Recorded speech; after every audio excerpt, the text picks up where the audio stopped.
안녕하세요. 반갑습니다. 풀팩입니다. 풀팩의 대출력 급상승 코너. 여러분들의 열어와 같은 성원에 입입어 생애 최초 대출에 대한 콘텐츠가 조회수를 15만 회 정도를 찍었습니다. 여러분들 대단히 감사합니다. 그만큼 생애 최초 대출에 대한 수요와 그리고 문의사항 그리고 그 요구들, 질문들이 많다는 걸로 제가 파악을 했는데요. 그래서 이 방송이 나가고 난 다음에 정말 많은 질문들이 댓글로 달렸습니다. 초반에는 제가 한 명 한 명 다 답글을 달아드렸었는데요. 나중에는 질문 수가 너무 또 이제 많이 늘어나다 보니까 답글을 한 분 한 분 달아드리기가 좀 버겁더라고요. 그래서 준비했습니다. 생애 최초 Q&A 코너. 오늘은 여러분들이 남겨주신 거의 대부분의 질문에 다 답을 드리려고 합니다. 집중해서 잘 들어주시면 그동안 궁금증들, 의문점, 그리고 정말 이게 될까 했던 것들에 대한 확신을 드리도록 하겠습니다. 자, 여러분, 생애 최초의 특권을 함부로 낭비하시면 안 됩니다. 지금 시장에서는요, 여러분, 생애 최초 자격을 가지신 분들에게 가장 큰 특권을 주고 있다는 것 아시나요? 지난 영상에서도 제가 강조를 했었는데요. 생애 최초는 규제 지역과 비규제 지역 모두 LTV 80%까지 최대 대출한도 6억 원까지 활용할 수 있는 대출 비법, 대출 무기가 있다고 말씀드렸습니다. 혹자는 대출을 80%까지 받으면 오히려 좋지 않은 거 아니냐, 그 이자 감당은 어떻게 하려고 하느냐라고 부정적인 시선도 있었는데요. 그 부분에 대한 오해도 풀어드리도록 하겠습니다. 질문을 통해서 이제 그 궁금증들을 해결해 가보도록 하겠습니다. 첫 번째 질문입니다. 비규제 지역의 5억 원 아파트를 생애 최초 자격으로 구입할 때 최대 가능한 대출이 얼마일까요? 이렇게 질문이 오시는 분들이 굉장히 많습니다. 자, 그러면 여러분, 우리가 주택담보대출에 대한 개념이 정확하게 있으셔야 합니다. 주택담보대출은 24년 5월 기준으로 했을 때 정책자금 대출과 그리고 은행 재원 대출로 크게 나눠볼 수가 있습니다. 정책자금 대출에는 여러분들이 흔히 알고 계시는 디딤돌 대출, 그리고 디딤돌 대출의 확장판, 신생아 특례 자금 대출, 그리고 보금자리론 등이 있겠지요. 그리고 은행권 주택담보대출, 줄여서 주담대, 은행권 주담대의 대표적인 대출은 서민 실수요자 요건의 대출과 생애 최초 대출, 무주택 조건입니다. 그렇게 나눠볼 수가 있습니다. 자, 그래서 비규제 지역의 5억 원 아파트를 생애 최초 자격으로 구입한다. 그러면 내가 은행권 주담대를 받을 것인지 아니면 정책 모기지 상품을 받을 것인지를 첫 번째 나눠보셔야 합니다. 왜냐하면 은행권 주담대는 여러분들 다 아시겠지만 DSR이 적용이 되고요. 정책 모기지 상품 같은 경우에는 DSR이 적용되는 것이 아니라 DTI가 적용되기 때문입니다. 자, 은행권 주담대로 생애 최초를 받으면 지역 상관없이, 즉 규제 지역이든 비규제 지역이든 LTV 80%, 최대 6억 원까지 가능하다고 말씀을 드렸죠. 그래서 5억 원이 시세라고 하면 5억의 80%인 4억 원까지가 연봉 이내, 즉 DSR 범위 내에서 나오게 됩니다. 이걸 부동산 계산기로 돌려보면요, 세전 연봉 한 6천만 원 정도는 필요하다는 걸 알 수 있을 거예요. 왜냐? 지금은 1금융권 은행 주담대에 대해서 스트레스 DSR이 적용되기 때문입니다. 만약 내가 은행권 주담대가 아니라 DTI만 보는 신생아 대출 등으로 실행이 가능하다면 이 4억의 주담대가 나와도 필요한 연봉은 달라지게 됩니다. 예를 들어 4억 주담대를 받을 때 40년 원리금 상환 그리고 DTI 60% 내로 맞추면 세전 연봉 6천만 원까지는 필요가 없고요. 연봉 3,600만 원 이상이면 이 DTI 60%를 맞출 수가 있습니다. 그렇기 때문에 이 정책 모기지 상품 같은 경우에는 연봉이 다소 적어도 부채가 다소 많다 하더라도 은행권 주담대보다는 대출받기가 상당히 유리한 거죠. 물론 신생아 특례 대출을 받으시려면 신생아 특례 대출에 대한 조건은 충족해야 합니다. 자, 디딤돌 대출을 이용을 해서 내가 생애 최초로 내 집 마련을 한다. 그러면 어떠한 조건이 필요할까요? 디딤돌 대출 같은 경우에는 생애 최초 최대 한도가 3억 원까지입니다. 그리고 30세 이상의 미혼이신 분들 같은 경우에는요, 이마저도 줄어들어요. 최대 생애 최초 한도가 2억 원입니다. 즉, 내가 어떠한 형태의 주담대를 받느냐, 어떠한 형태의 주담대로 생애 최초를 형성하느냐에 따라서 내 대출 최대 금액이 달라진다는 소리입니다. 한 번 더 정리를 하면 여러분, 이 표에서 디딤돌 대출과 신생아 특례, 반 앞에 있는 것들이 바로 정책 모기지 상품이 되는 거겠죠. DTI만 보는 것, 즉 DSR 미적용입니다. 서민 실수요자 요건과 생애 최초 대출은 은행 재원 대출로서 어떻게? DSR을 보는 거죠. DTI만 보게 되면 연봉이 적거나 부채가 다소 많다 하더라도 어떻게? 은행권보다 주택담보대출의 한도가 더 많이 나올 수 있다고 했습니다. 그러나 각각의 주담대 상품에 따라서 생애 최초 최대 한도는 달라진다라는 거. 디딤돌 대출 같은 경우에는 생애 최초가 기본적으로 3억 원까지인데 최대. 이마저도 어떻게 됐었죠? 만 30세 이상의 미혼 단독 세대주인 경우에는 주택 가격도요 3억 원 이하로 제한이 됩니다. 주거 전용 면적이 60제곱미터 이하입니다. 그럴 때 생애 최초 최대 2억 원까지 쓸 수 있다라는 거. 즉 내가 만 30세 이상의 단독 세대주이냐 미혼 단독 세대주이냐 아니냐에 따라서도 생애 최초의 대출 한도 금액이 달라지는 거죠. 같은 디딤돌 대출을 받는다 하더라도 일반적으로는 생애 최초 대출 한도가 3억 원까지인데 내가 만약에 만 30세 이상의 미혼 단독 세대주다. 그러면 이 생애 최초 대출 한도가 얼마로 줄어든다고요? 2억 원까지입니다. 그래서 댓글들에 보면 말도 안 된다. 주택 가격이 제한이 있는 게 아니냐. 그리고 디딤돌 대출 같은 경우가 최대 2억 원 그리고 최대 3억 원까지 나오는 거잖아요. 각각의 조건에 따라서. 그것에 한해서 은행 재원 대출도 해석하시려는 경향이 있더라고요. 여러분 내가 어떠한 대출로 생애 최초의 자격을 형성할 것인지에 따라서 대출 한도가 달라진다라는 거. 자 그러면 생애 최초로 내가 은행권에서 대출을 받는다. 그러면 최대 6억 원까지 DSR 범위 내에서 나온다라는 것을 정리하고 가시면 되겠습니다. 자, 보금자리론도 한번 저희가 그럼 정리를 해볼까요?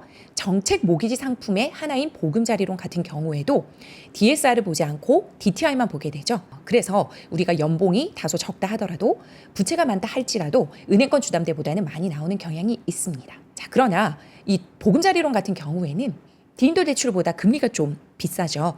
고정금리이지만 프로대 초중반을 형성하고 있습니다. 그럼에도 불구하고 이 보금자리론을 원하시는 분들은 DSR이 통과되지 않아서 DTI를 형성해야 되는 그런 주택담보대출을 꼭 받아야 하는 그런 분들은 울며 겨자 먹기로 사실 4%대 이 금리라면 은행 재원 대출의 금리보다 높을 수도 있거든요. 그럼에도 불구하고 DSR을 회피하기 위해서 또는 DSR이 현명하게 피해가는 전략으로 보금자리론으로 생애 최초를 형성하기도 합니다. 자 그러면 보금자리론으로 생애 최초 대출을 받을 때 최대 한도는 얼마냐? 4억 2천까지인 겁니다. 자 그럼 여러분 우리 정리해 볼까요? 디딤돌 대출로 생애 최초 최대 3억 원. 그런데 만 30세 이상의 미혼 단독 세대주 같은 경우에는 생애 최초로 받으려면 최대 2억 원. 보금자리론 같은 경우에는 생애 최초 주택 구입자가 최대 4억 2천까지 받을 수 있고요. 일반적으로 은행권 주담대에서는 생애 최초가 어떻게? LTV 80% 최대 6억 원까지 DSR 범위 내로 나온다. 이렇게 각각 정리하시는 게 맞습니다. 자, 그러면 그 다음 많이 나오는 질문 한번 볼까요? 자, 그럼 4억을 대출 받는다면 원리금 상환액이 얼마나 되나요? 자, 여러분 네이버에 부동산 계산기라고 한번 쳐보세요. 그러면 그 부동산 계산기로 우리가 DSR, DTI, 원리금 상환액 등등 세금 같은 관련해서도 우리가 각자 개인적으로 계산을 해볼 수 있는 어플이 있거든요. 그걸 통해서 누구나 손쉽게 계산을 해볼 수 있습니다. 자, 생애 최초 후순위 주담대로 만약에 내가 1금융권 은행에서 대출을 받는다 라고 하면 이 원리금 균등 상환을 40년 만기로 설정을 하고 요즘에는 3%대 중후반부터 이 생애 최초 대출 금리가 형성이 되거든요. 만약에 3.9%로 실행한다 치면 부동산 계산기 쫙 돌려보면요. 자, 여기 165만 원 정도로 원리금 상환액이 형성되는 걸 알 수가 있죠. 자, 그러면 이것을 DSR로 돌려보면 내가 적어도 연봉이 어떻게 돼야 된다고요? 연봉 6천만 원 정도는 되어야 내가 이 4억 원을 대출 받을 수가 있구나. 그러면 연봉 6천만 원인 사람의 실제적인 세후 월 수입이 얼마 정도 될까요? 네, 420만 원 정도 됩니다. 자, 그러면 이 420만 원 정도를 월급 통장에서 받아서 이 원리금 상환액인 165만 원을 제외하고 나머지 200여만 원의 돈으로 생활을 하시는 거죠. 자, 그러면 여기서 의견이 또 반반 갈립니다. 이거는 현실적으로 어렵다. 아니다. 200만 원 정도면 200만 원대 정도면 내가 충분히 아껴서 살 수 있다. 이렇게 나눠집니다. 자, 그러면 만약에 내가 후자다. 어떻게든지 아껴서라도 내 집 마련을 해서 4억 원의 대출을 받아서 생애 최초로 내 집 마련을 하겠다 라시는 분들은요. 변명되지 않고 본인의 지출 비용을 줄이고 내 집 마련을 해냅니다. 왜냐하면 생애 최초 후순위 주담대는요. 1금융권 금리가 적용이 되기 때문에 2금융권 금리보다 낮습니다. 여기서 또 많은 질문들이 있었어요. 1금융권 은행에서 실행이 된다 하더라도 금리가 높은 게 아니냐? 후순위 주택담보대출이기 때문에 높은 게 아니냐라고 하시는 질문들이 많았는데요. 여러분, 자, 생애 최초 후순위 주택담보대출도요. 1금융권 주택담보대출 금리와 동일합니다. 오히려 생애 최초 대출 금리 혜택을 받으시는 분들도 많았어요.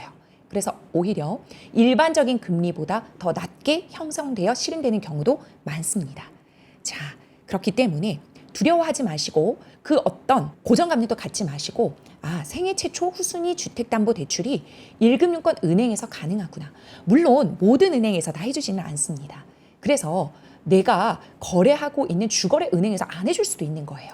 그러면 OKOK617 네이버닷컴으로 제게 연락을 주시면 제가 가능한 은행을 직접 연결드리도록 하겠습니다. 자, 우리 한 번 더 정리를 해보고 갈까요? 무주택자가 은행권 주택담보대출을 활용할 때는 종류가 나눠집니다. 일반적으로 규제지역으로 살 건지 아니면 비규제 지역으로 무주택자가 내 집 마련을 할 건지에 따라서도 나눠지고요. 서민실수요자 요건으로 주택담보대출을 받아서 내 집 마련을 할 것인지 또는 생애 최초 요건으로 주택담보대출을 일으킬 것인지에 따라서 나눠집니다.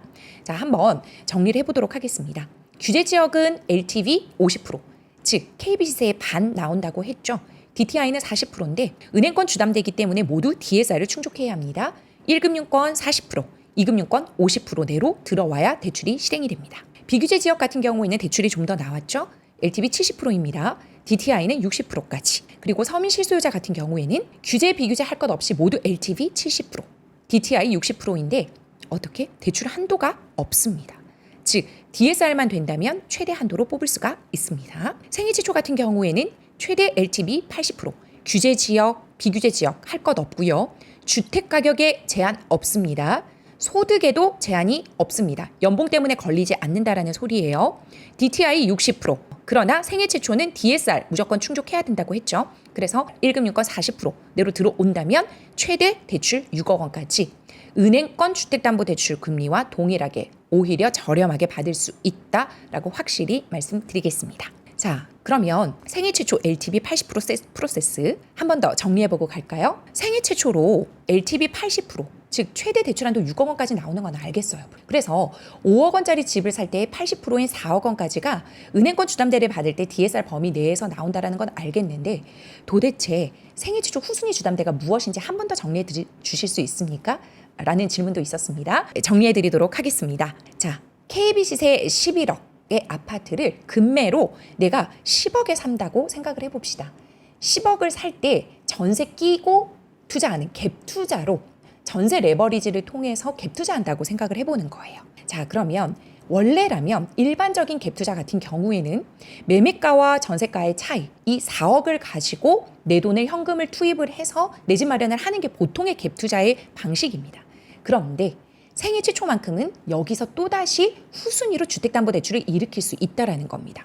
즉 KB 시세대로 대출이 나오기 때문에 시세의 80%, 11억의 80%, 8억 8천에서 기존에 있는 전세 보증금 6억 원을 빼고 나머지 LTV 80% 내에서 생애 최초 최대 2억 8천까지가 대출 실행이 될 수 있다는 거예요. 물론 이 생애 최초 2억 8천을 받으려면 DSR이 통과가 돼야 되는 거겠죠. 그리고 DSR이 통과된다는 전제 하에 공동명의를 할 것인지 단독명의를 할 것인지에 따라서도 신용대출도 활용해 볼 수 있는 방법이 있습니다. 여튼 여러분들이 정리를 할 것은요. 전세 보증금 뒤로 80% 범위 내에서 생애 최초 주택담보대출이 6억 원까지 나오는구나.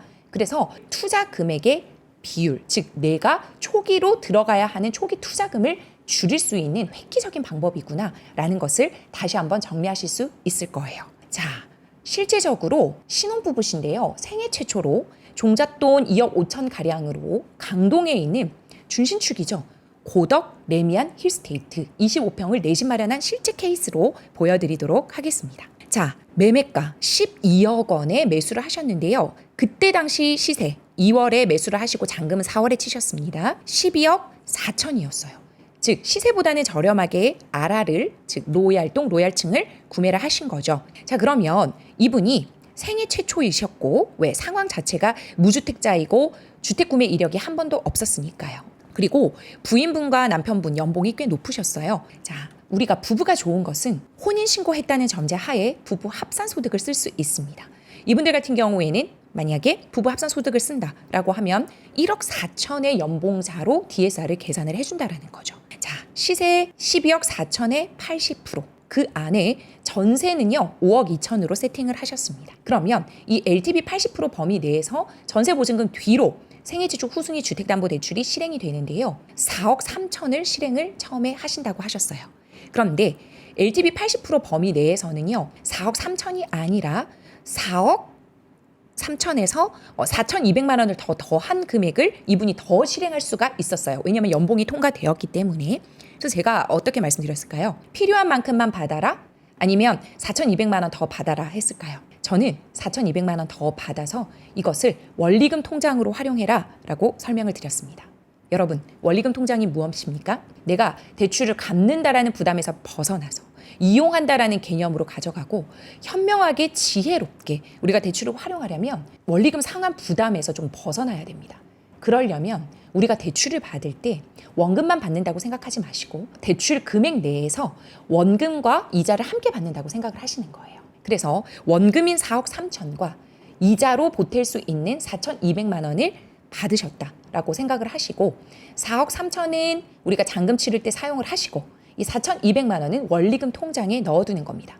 그리고 자동이체 날에 어떻게 원리금이 나가야 하는 그날 빠져나갈 수 있도록 알아서 빠져나갈 수 있도록 원리금 통장에 넣어두면 우리는 대출을 갚는다라는 부담에서 벗어나서 현명하고 지혜롭게 이용할 수 있는 대출 활용 능력자가 되는 겁니다.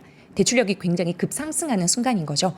원리금 통장의 비법입니다. 그래서 이분 같은 경우에는 5억 2천의 전세 보증금 뒤로 4억 3천의 생애지출 주담대를 받으시고 종잣돈을 보태셔서 잔금을 치르신 다음 4,200만 원의 원리금 통장까지 세팅하신 아주 훌륭한 내 집 마련 케이스입니다. 자, 여러분들도 하실 수 있습니다. 많은 오해들을 풀어드렸는데요. 1금융권 은행 주택담보대출 후순위 절대 안 해준다던데? 아닙니다. 해주는 은행에서 받으시면 됩니다. 어차피 수백만 개, 수천 개 있는 은행 중에 나에게 대출해주는 한 은행 찾기 싸움이기 때문입니다. 금리도 낮습니다. 오히려 일반 1금융권 주택담보대출 금리보다 생애지 초에 혜택을 받아서 더 낮게 형성되는 분들도 꽤 많았습니다. 그리고 원리금 통장을 활용하는 지혜까지 발휘하신다면 정말 내 집 마련을 성공적으로 잘 해내실 수 있으리라 믿습니다. 자, 실전 사례와 찐 후기들로 증명되는 생애 최초 자주 하는 질문 본격적으로 들어가 보도록 하겠습니다. 자, 질문부터 한번 보실까요? 2016년도에 청약에 당첨되었고 2018년도에 대출 승계하면서 분양권을 넘겼습니다. 이후 2023년에 생애 최초 특별 공급으로 청약이 되었는데요. 이 경우에는 생애 최초 대출이 불가능한가요? 라고 하셨어요. 자, 여러분, 분양권도 입주권도 주택담보대출에 있어서는 주택으로 봅니다. 그래서 생애 최초 자격이라고 하는 것은요. 단 한 번도 주택을 구매해본 이력이 없는 사람을 뜻하거든요. 분양권과 입주권도 주택담보대출에서는 주택수로 포함되기 때문에 분양권 매도 기록이 있는 사람도 생애 최초에는 해당이 되지 않기 때문에 은행권 생애 최초 주택담보대출은 불가능합니다. 자, 잔금일에 이렇게 전세를 끼고 후순위 대출하는 게 정말 가능한가요? 세입자가 절대 안 하려고 할 텐데요. 이 사례에서는 후순위 대출을 언제 어떻게 일으켰습니까? 라고 물어보셨어요. 자, 후순위 대출 같은 경우에는요. 오히려 전세 보증금 앞으로 넣는 선순위 대출보다는 세입자 동의가 용이한 편입니다. 실제로 이렇게 생애 최초 후순위 주택담보대출을 일으켜 매수하는 사례가 늘어나고 있습니다. 왜냐하면 전세입자 입장에서도 내 앞으로 주택담보대출이 있는 것보다 내 뒤로 주택담보대출이 있어서 혹여나 모를 위험에 대비할 수가 있기 때문인 거죠. 자, 이 경우 매수하는 날 세입자도 만약에 동시에 들어오게 된다. 잔금을 같이 치게 된다라고 하면 임차인 보호 협약서, 확약서를 작성해야 하거든요. 그래야 생애 최초 후순위 주담대가 나옵니다. 즉, 은행은 확정일자가 부여된 임대차 계약 체결 여부를 대출 실행 전까지 파악하게 되어 있습니다.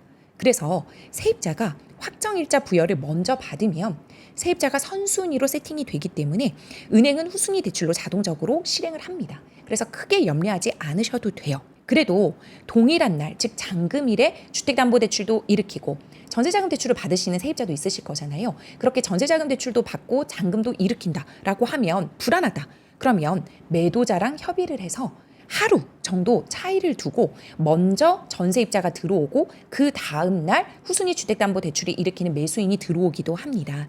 자, 전세금이 먼저 후순위 대출이 한 1, 2일 뒤에 실행한다는 조건으로 특약사항을 걸고 후순위 주택담보대출을 실행하기도 하는데 사실 이렇게까지도 필요 없고 세입자의 동의가 된다면 잔금일에 일으켜도 상관없다라는 거죠. 왜? 확약서를 받기 때문에. 자, 이 경우에도 어떻게 하셨죠? 이 전세입자와 동의가 잘 되신 거예요. 잘 동의가 되셨기 때문에 부동산 소장님의 역할도 큽니다. 안심을 시키는 거죠. 그래서 충분히 일으키실 수 있었습니다. 자, 5번입니다. 생애 최초 대출을 받으려면 근저당이 은행에 먼저 설정될 텐데 전세자가 들어오려고 하나요? 앞에 4번의 내용과 비슷한 맥락이죠. 생애 최초 후순위 주택담보대출은 전세입자 뒤로 실행되는 대출이기 때문에 전세입자와 협의가 되면 후순위 대출로 실행이 되는 겁니다. 만약 이 경우 전세입자 동의가 안 되면 아예 생애 최초 주택담보대출은 불가능한 건가요? 자, 이 경우에도 틈새가 있기는 합니다. 세입자가 이미 전입되어 있는 상태에서 전세 끼고 매수하는 경우 있죠. 그렇게 생애 최초로 매수하는 경우면 세입자 미동의로도 가능한 은행이 있기는 합니다. 만약에 이 은행 연결이 필요하시면 여기 메일로 주시면 실제 그 은행을 연결토록 하겠습니다. 안 된다고 생각하지 마시고 잘못된 정보를 받고 주장하지 마시고 이 메일로 연결 주시면 바로 실행해 드리도록 하겠습니다. 자, 7번입니다. 생애 최초 대출은 나이 제한과 주택 가격, 연봉 제한이 있나요? 그리고 실거주해야 하는 거 아닌가요? 라는 질문들도 정말 많았어요. 자, 여러분, 나이 제한, 주택 가격 제한, 연봉 제한, 실거주 의무 다 없습니다. 은행권 주택담보대출 한해서는요. 40대나 50대라 할지라도 그동안 주택 구매 이력이 없으셨다면 생애 최초 주담대로 실행이 가능합니다. 자, 은행권 생애 최초 주담대인 경우에는 주택 가격 및 연봉 제한도 없는데 실거주 의무가 남아있는 대출은요. 디딤돌 대출이에요. 그리고 신생아 특례 대출. 이 두 대출만 실거주 의무 1년의 의무가 남아있고 나머지 대출은요. 보금자리론도 그렇고 은행권 생애 최초 주택담보대출 같은 경우에는 실거주 의무가 없습니다. 정리 잘 해주시면 좋겠습니다. 8번입니다. 25년 전쯤 주택을 소유한 적이 있으면 생애 최초 아닌 건가요? 구입한 적이 정말 한 번도 없어야 하는 건가요? 예, 25년 전이라 하더라도 여튼 내가 생애 최초라고 하는 거잖아요. 주택 구매 이력이 한 번이라도 있었으면 은행권의 생애 최초 후순위 주택담보대출로는 실행이 불가능합니다. 자, 그러면 풀팩님, 생애 최초 주택 구입자에 해당하는 예외 사항은 없나요? 자, 예외 사항이 정책자금 대출에는 있습니다. 한번 보실까요? 세대주, 이 세대원이 최초로 주택 구입을 하는 사람을 생애 최초 주택 구입자라고 하는데 아래의 모든 조건을 충족해야 합니다. 즉, 이 세대원이라고 하는 것은 배우자도 속하는 거고요. 배우자와 동거 세대를 구성하는 직계 비속, 결혼 예정자도 포함이 되게 됩니다. 그리고 18년 9월 13일, 즉 2018년 9월 13일 이전에 분양권 및 조합원 입주권을 보유했으나 그 이후에는 주택을 취득한 이력이 없을 경우에는요. 정책 모기지 상품의 생애 최초 같은 경우에는 무주택자로 봐주기도 합니다. 단 2018년 9월 14일 이후 분양권 및 조합원 입주권을 보유한 후 해당 분양권 등을 처분한 경우에는 생애 최초 우대 금리 적용에는 제외가 됩니다. 자, 하나하나 볼까요? 여기 지금 글씨가 잘 안 보이신다고 하면 여러분 지금 유튜브 영상 밑에 이 자료를 다운받으실 수가 있거든요. 눈 편하시게 잘 보시면 됩니다. 자, 무주택 검증 결과 무주택자이거나 또는 아래 중 어느 하나에 해당하는 경우에는요. 어떻게? 정책자금 대출에 있어서는 생애 최초로 봐주기도 합니다. 자, 상속으로 인하여 주택의 공유 지분을 취득한 사실이 판명되어 그 지분을 처분한 경우라든지 또는 2번과 같은 주택인 경우 또 60세 이상의 직계 존속, 배우자의 직계 존속을 포함해서요. 주택을 소유하고 있는 경우 그리고 무허가 건물 등 1번부터 5번에 해당하는 경우라면 무주택 검증 결과 무주택으로 봐주신다라는 거죠. 정책자금 대출이기 때문입니다. 그러나 은행권 주택담보대출에 있어서 생애 최초를 하시려면 단 한 번도 주택 구매 이력이 없으셔야 하고 예외 규정은 없습니다. 자, 내년부터 스트레스 DSR 직접적인 영향이 들어오면 대출 한도가 많이 낮아지겠죠? 라고 하는데요. 지금 이미 2024년 2월 26일부터 스트레스 DSR이 1금융권 은행 주택담보대출에 적용이 되고 있죠. 그래서 실질적으로는 대출 한도가 2에서 4% 정도 줄어들어서 실행이 되고 있습니다. 이미 실행이 되고 있어요. 근데 이제 하반기가 되면 1금융권 은행주택담보대출뿐만 아니라 신용대출 그리고 2금융권 주택담보대출에 있어서도 스트레스 DSR이 50% 적용이 된다고 했고 내년이 되면 100% 즉 최저 가상금리 1.5%는 적용을 한다라는 거죠. 그래서 지금보다는 확실히 대출한도 10% 이상은 절감될 것으로 보입니다. 그럼 여러분 어떻게 해야 될까요? 내가 내 집 마련을 이렇게 생애최초 후순위 주택담보대출을 일으켜서 할 거야 라고 하면 하반기나 내년에 더 대출 한도가 줄어들기 전에 일찍 움직이시는 게 빈틈 전략이 되겠죠. 자, 생애최초 활용 시 이직을 했을 때 이직한 회사의 건보료, 내역 등 연봉 기준으로 산정해서 대출 한도가 책정이 될까요? 자, 여러분 소득 기준은요 금융사마다 모두 다릅니다. 생애 최초 후순위 대출을 직접적으로 실행해주는 그 금융사가 요구하는 소득 증빙 서류 기준에 맞추셔야 합니다. 1번입니다. 청약에서는 소형주택 보유권은 무주택으로 보는데 생애 최초는 어떠한가요? 자, 아까 제가 이미 정리를 해드렸죠.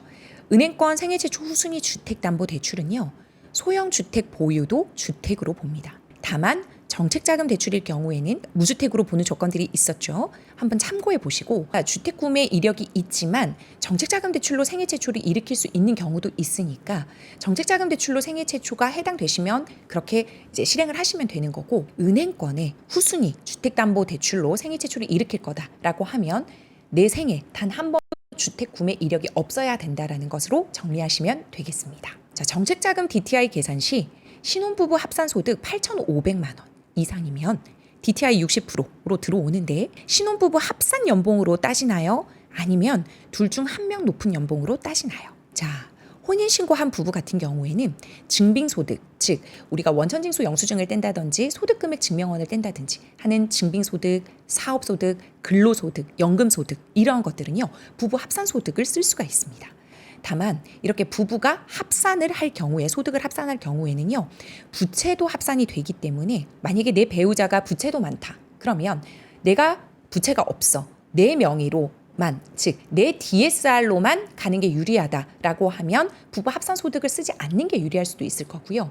내 배우자도 그렇게 부채가 많지 않아. 그런데 소득은 높아라고 하면 내 연봉과 합산해서 부부 합산 소득을 써서 어떻게 주택담보대출 한도를 높일 수도 있다라는 비법이 있습니다. 자, 13번입니다. 은행권 생애 최초 대출도 금리가 일반 대출보다 낮나요? 아니면 대출만 더 나오는 걸까요? 자, 아까 말했죠. 금리는 1금융권 주택담보대출 금리와 동일합니다.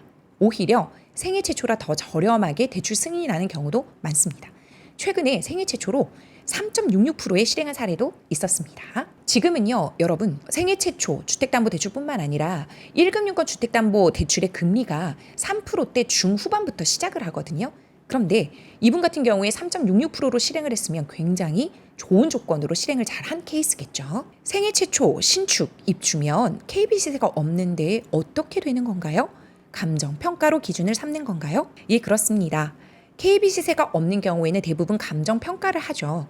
그런데 여기서 중요한 것은 이 신축 아파트에서 생애 최초 대출을 사용할 수 있을지 여부는요. 그 시행사 협약은행에서 확답 받으셔야 해요. 왜 그런지는 제가 이전에 청약 관련해서 풀폐기 대출력 급상승 영상을 찍어놓은 게 있으니까 그걸 보고 참고해 주시면 더 좋을 것 같습니다.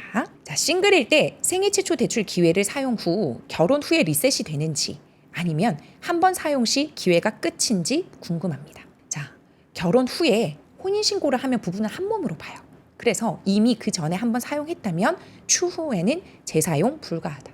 이러니까 사실은 부부가 혼인신고를 잘 안 하려고 하시는 경향도 있는 거죠. 그렇죠? 생애 최초 보금자리로는 DSR 제한을 받을까요? 작년에 분양받았습니다. 자, 보금자리론으로 생애 최초 요건으로 내가 받겠다. 아까 4억 2천까지 최대 가능하다고 했잖아요.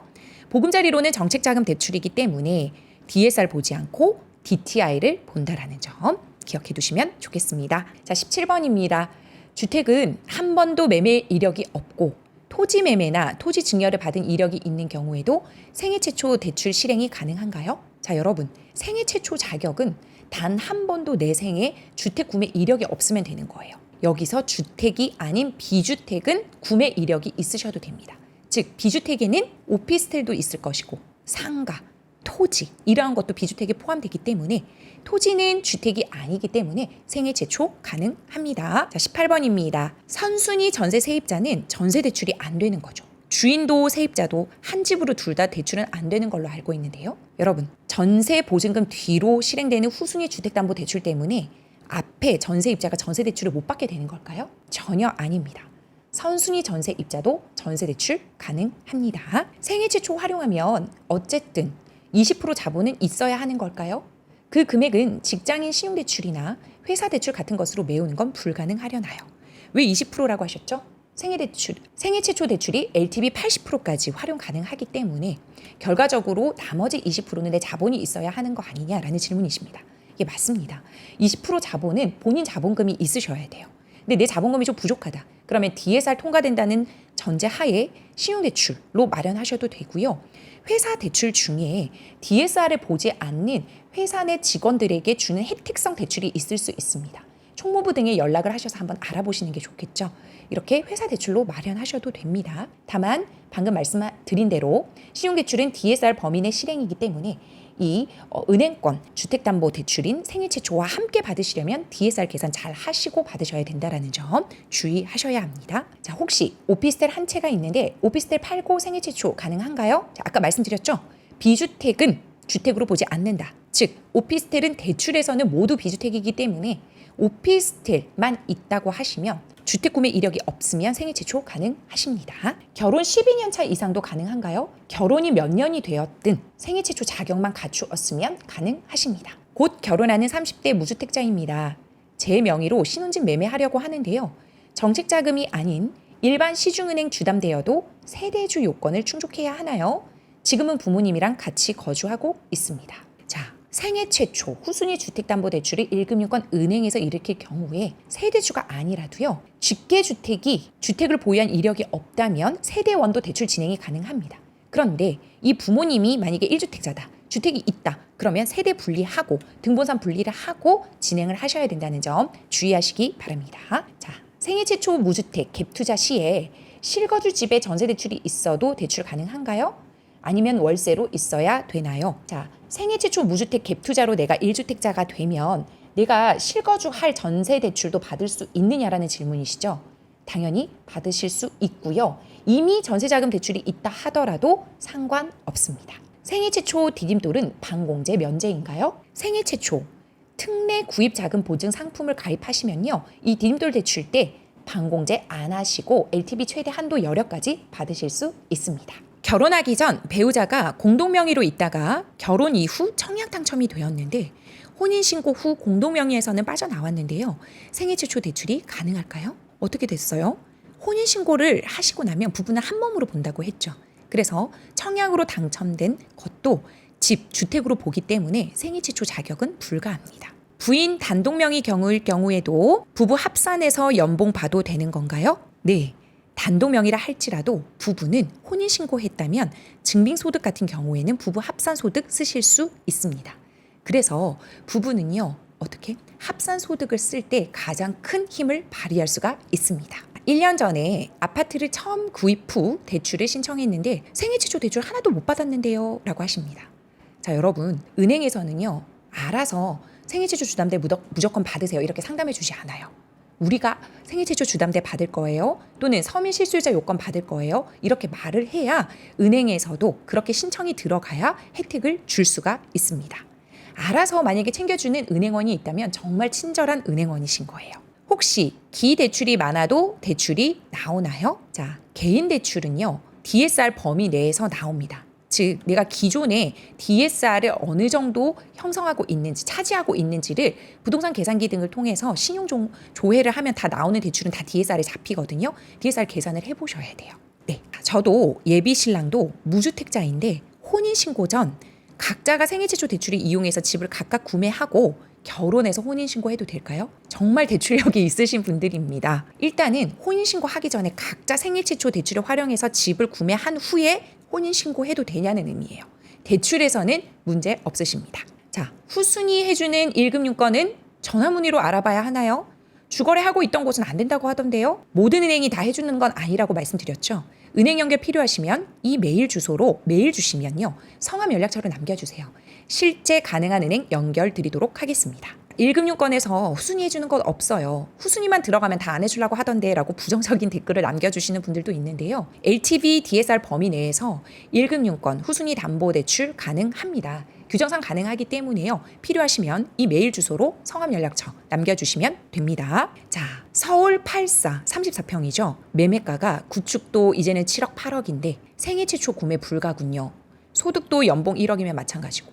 왜 생애 최초 구매가 불가능하셨다고 하셨는지 정책 자금으로 할 경우에는 불가하다고 말씀을 하시는 것 같은데 생애 최초 주택담보대출을 은행권에서 받으신다면 주택가격 제한, 연봉 제한 없으시잖아요. 대출 한도만 6억 원까지 제한되어 있다라는 것, DSR 범위 내에서 나가신다라는 것 알고 계시면 되겠습니다. 이렇게 대출된다 해도 이자 감당 때문에 무서운 거죠 라고 하시는데 물론 맞습니다. 만약에 내가 풀로 대출을 받았는데 원리금 통장을 만들 여력이 없다. 그러면 굉장히 답답하실 수도 있어요. 앞서 예시 드린 대로 고래힐 구매하신 분처럼 원리금 통장을 최대한 활용하실 수 있다면 대출받는 금액에 원금과 이자가 포함되었다고 생각하고 이용하시는 개념으로 가면 어떻게 부담이 덜할 거죠. 우리가 앞으로 주택담보대출을 받을 때 만약에 2억 원의 대출을 받았다라고 하면 2억 원이 모두 내가 활용을 해야 되는 금액이라고 생각하지 마시고 2억 원에는 내 원금과 이자가 포함됐구나라고 생각하시고 잘 활용하시는 게 더 좋지 않나 생각이 듭니다. 자, 현실적으로 실행이 어려운 거 아닌가요? 이와 같은 문의도 주셨는데요. 중요한 건 서울 진입 위해 10억 정도 주택 갭 투자 매입하려면 매매 만약에 10억, 종잣돈 2억, 전세 5억, 대출 3억인 경우 종잣돈이 2억 이상 있어야 되네요. 아까 고덕 레미안 힐스테이트 딱 그분이죠. 갭 투자이기 때문에 실거주할 곳이 따로 있어야 되는데 서울 가까운 지방에서 전세 2억에 산다 해도 그럼 4억은 있어야 되는 상황이네요. 아니면 월세를 살아야 되는데 대출 3억 이자 150만 원, 월세 100만 원이면 250만 원씩 금융비용 납부해야 되죠. 현실적으로 무주택인 사람은 무주택인 그만한 경제적 배경이 있을 텐데 실행하기 어려운 조건인 것 같습니다. 자, 여러분 여기서 하나 짚고 넘어가도록 하겠습니다. 물론 생애 최초 후순위 주택담보대출도요. DSR 범위 내에서 실행되기 때문에 소득이 어느 정도 받쳐줘야 하는 건 맞습니다. 만약에 내가 원하는 대출 한도가 나오지 않는다라고 하면 열심히 일을 해서 내 소득을 높이는 게 중요하겠죠. 무리한 대출을 받으라는 게 절대로 아닙니다. 자격 요건이 되시는 분들이 이 대출 방법이 있음에도 불구하고 모르고 무지해서 이 대출을 사용하지 못하는 것이 안타깝기 때문에 제가 그 방법을 말씀을 드리는 거고요. 만약에 내가 너무 무리될 것 같다라고 하시면 사용하지 않으시고 종잣돈을 더 모아서 다음 텀에 내 집 마련을 하셔도 되는 거예요. 근데 아까 같은 경우에 고덕 레미안 힐스테이트 마련하신 분 같은 경우는 연봉이 부부 합산 연봉으로 사용하셔도 충분하셨고요. 그리고 또 상황에 따라서는 무주택자라 하더라도 다 이만한 여력이 없으신 분들만 있으신 건 아니에요. 그러한 분들에게 방법을 알려드리고 혜택을 드린다라고 생각하시면 되겠고요. 만약에 내가 이 정도까지는 여력이 안 된다라고 하시면 다음 텀을 노리시고 내 종잣돈을 더 모으는 데 주력하시는 것도 방법입니다. 자, 여기서 전세 2억을 구할 때에 전세 대출 80% 1억 6천 안 되나요? 라고 밑에 또 대댓글을 남겨주신 분이 있었어요. 이미 앞에 3억을 받았기 때문에 안 되는 거겠죠? 라고 하는데요. 전세자금 대출을 받을 때는 DSR 보지 않죠. 그래서 이 2억 같은 경우에는요. 어떻게 80% 대출 받을 수 있는 방법이 있습니다. 물론 DTI를 보는 서울보증보험 같은 경우에는 DTI 제한 때문에 안 될 수도 있겠지만 소득을 보지 않고도 전세 대출이 가능한 보증 상품도 있죠. 예, 우리가 전세자금 대출의 상품 공부를 더 해보면 되는 방법도 있습니다. 그래서 여러분 되는 방법이 있는 방법으로 긍정적인 회로를 돌리시면 안 된다고 생각한 대출이 정말 마법처럼 나오기도 합니다. 억지로 무리한 대출을 일으켜서 내 집 마련을 무리하게 하라라는 것이 아니고요. 자격 요건이 되시는 분들이라면 현명하게 은행을 활용하는 방법을 알려드리고 싶은 겁니다. 자, 여러분 하고자 하는 자는 방법을 찾고 하기 싫은 자는 핑계를 찾는다. 제가 좋아하는 인도 속담입니다. 여러분 어떻게든지 내가 내 집 마련을 하고 싶은데 갭 투자로 초기 투자 금액을 줄이고 싶어. 그런데 이렇게 생애 최초 후순위 주택담보대출을 일으킬 수 있는 방법이 있구나라고 하는 하고자 하시는 분들은 방법을 보고 굉장히 감사해야 합니다. 그런데 부정적인 시선으로 이건 절대로 안 돼. 1금융권 후순위 주택담보대출 금리 높을 거야. 아예 실행 안 해주던데 말도 안 돼 라고 하시는 분들은요, 안 되는 시선에서만 바라보세요. 그렇게 하지 마시고 되는 방법으로 긍정적으로 은행 활용을 지혜롭게 하신다면 분명히 가장 가성비로 가장 좋은 입지에 대출력을 활용해서 내 집 마련에 성공해 내실 거라고 확신합니다. 감사합니다.